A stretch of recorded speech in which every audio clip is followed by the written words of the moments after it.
Skúsim ako posledný zástupca plnokrvnej pravice niečo k tomu povedať, lebo pravica dostala 57 minút. 57 minút dostala pravica na to, aby skonzultovala v prvom čítaní, lebo v procesnej stránke sme nemohli, lebo neviem čo. A teraz máme v prvom čítaní politicky to objať za 57 minút. Ako jedna noha parlamentného systému, pravica a lavica, tak sme dostali 57 minút. Ja sa musím zmestiť do 5.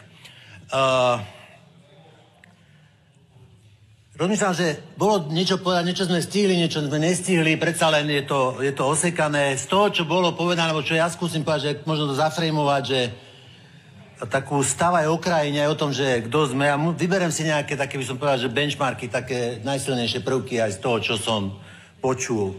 Pán Vážny naozaj vážne povedal, že jedno z riešení je zmrazenie platov všetkých. Áno, že zmrazenie platov pre politikov, to tu bolo, však to s tým nikto nemá problém, iba vy. My s tým nemáme problém, ale geniálny nápad od strany Vážneho, toho pána Vážneho, ktorý urobil mýto, toho pána Vážneho, kde urvali koľko? 0,5 miliardy, 3/4 miliardy odišlo? Toho pána Vážneho je geniálny nápad na riešenie konsolidácie. Nech si zmrazia platy všetci. Všetci. Upratovačky, učitelia, všetci. Zamestnanci. Ako chcete rozkázať firme, že má zmraziť platy? Kde to žijete? Kde žijete, pane? Kde žijete? V Kazachstane? Azerbajdžane? Kde žijete? Kde pochodujete? Ako chcete rozkázať súkromnej firme, že má zmraziť platy? Vážne to Vážny povedal, že riešenie toho systému je, že si máme zmraziť platy. Čiže to je taký frame pre ľudí, že toto sú oni. Toto, lebo viete, čo je konsolidácia? Konsolidácia je dôsledok. To je dôsledok toho, ako volíte. Keďže tak volíte, ten dôsledok, jasné, že musel prísť a jasné, že to bude bolieť. To je z podstaty slova, že konsolidácia bolí. A bude bolieť. A bude ďalšia. Viete prečo? Preto, lebo tak volíte.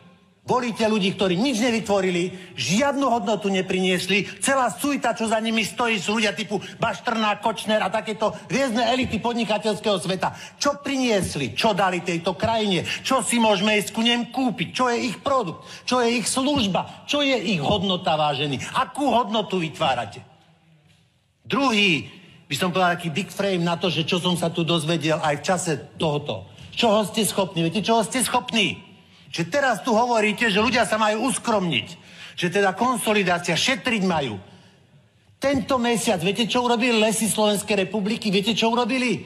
Predali byt synovi nejakého človeka na generálnom riaditeľstve Bystrici. Viete, za koľko v centre Stupaví? Hádajte so mnou. Poďte hádať so mnou, že za koľko kúpil taký synáčik, otecka na generálnom riaditeľstve Lesov byt v centre Stupaví. No poďme hádať spolu. 180 000, to je veľa? 150 000, 100 000, 2600 eur. Ľudia moji, počúvajte dobre, lebo toto je karpatská sociálna demokracia. Toto sú oni.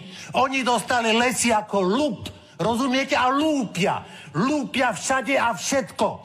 Ľudia moji zlatí, vy si robíte na byty, berete hypotéku. Viete, čo robia oni? Oni za ten kšef, za ten deal, že nejaký Danček ustúpil, že už nechcel byť generálny, aby tam pustil nitriansku mafiu, tak za to jeho synáčik dostal asi byť niekde za 2600. Rozumiete? Jasné, že nerozumiete.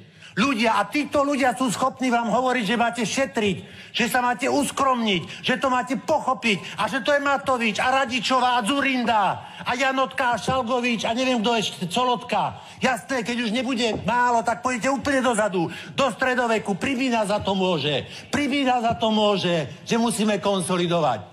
A budeme konsolidovať, lebo s vami budeme konsolidovať nie na ročnej báze, na poloročnej báze, potom na týždennej báze, potom na dennej báze a potom sa to zrúti. Ono sa to zrúti, vážení. Musí sa to zrútiť, lebo vy netvoríte hodnotu, vy ju neviete tvoriť, vy neviete, čo je hodnota, čo je vaša hodnota, čo prinášate, čo ste priniesli. Produkt chcem vidieť, službu, chcem vidieť nejaký váš výklad, chcem vidieť výklad podnikateľa zo Smeru, chcem si tam ísť niečo kúpiť. Čo ste priniesli? Kto tvorí hodnotu? Vy robíte hodnotu tým, že tu kšeftujete, že máte cyperské stránky zakopané za 35 menami. To je hodnota pre Slovensko. To, že máte na Karibiku, neviem kde vily, to je hodnota pre Slovensko. To, že spíte s taškami pri posteli, to je hodnota pre Slovensko.